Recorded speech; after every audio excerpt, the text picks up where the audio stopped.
Hello, my name is Dr. Robert Leahy. I'm the director of the American Institute for Cognitive Therapy in New York City, and I'm a clinical professor of psychology in the psychiatry department at Weill Cornell Medical College in New York City.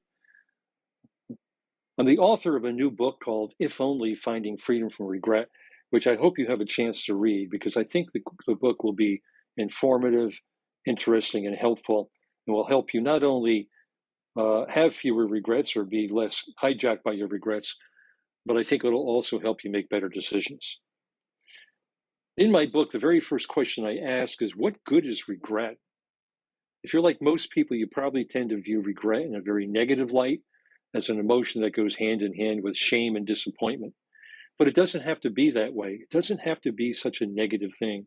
In fact, regret can actually be a good thing. Regret can be a powerful tool for self-knowledge and change. And in my book, I try to show you how to use powerful tools based on the principles of cognitive behavior therapy to use regret to your advantage.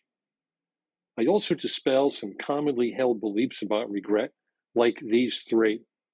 First, you should have known. Should have, could have, would have. Such a common part of regret. When you regret something you did or did not do, you assume that you had some control over the outcome, that you knew what would happen, and you should have known, and you could have done something different. But this is only an assumption, and it's also often an inaccurate and irrational assumption. In reality, we were making decisions with limited knowledge and control.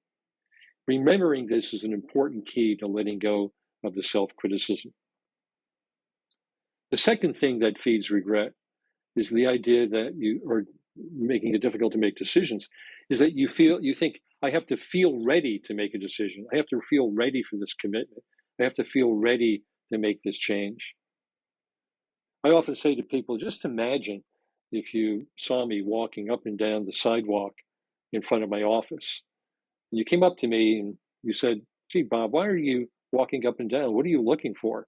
Looks like you're looking back and forth. Well, I respond, I'm waiting to feel ready to go into my office. I'm waiting for the motivation to show up. You would think that was a pretty irrational thing. Many people believe that they have to feel ready and like it's the right time to make a decision. But waiting to feel ready may keep you from making a rational decision. Waiting for the feeling that it's the right time or that your head is in the right place is basing your decision on a feeling and not necessarily on the facts. This is an example of emotional reasoning, the belief that you have to have a certain emotion in order to make the right decision.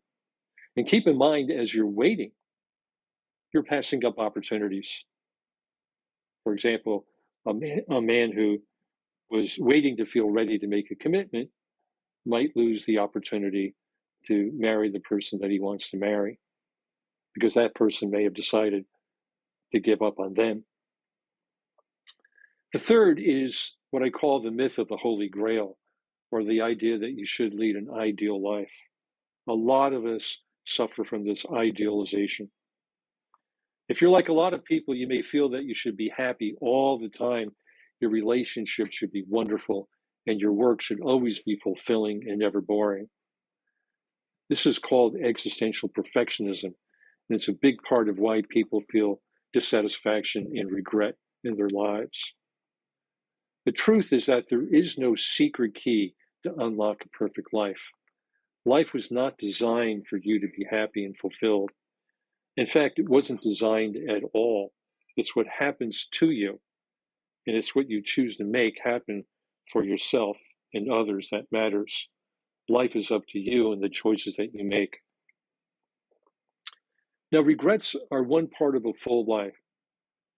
It's hard to imagine living a life without having regrets.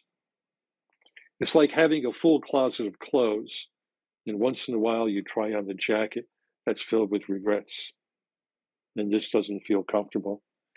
But you have a choice. You can put it back in the closet, and then you can try on other possibilities, other ideas, and other behaviors. There's always another way of looking at it and another way of acting. I hope you find these ideas helpful and I hope that you can see how they apply to your life. It's my goal in my book, If Only Finding Freedom from Regret, to teach you how to make regret work for you instead of against you. So thanks for listening, and I hope to hear from you.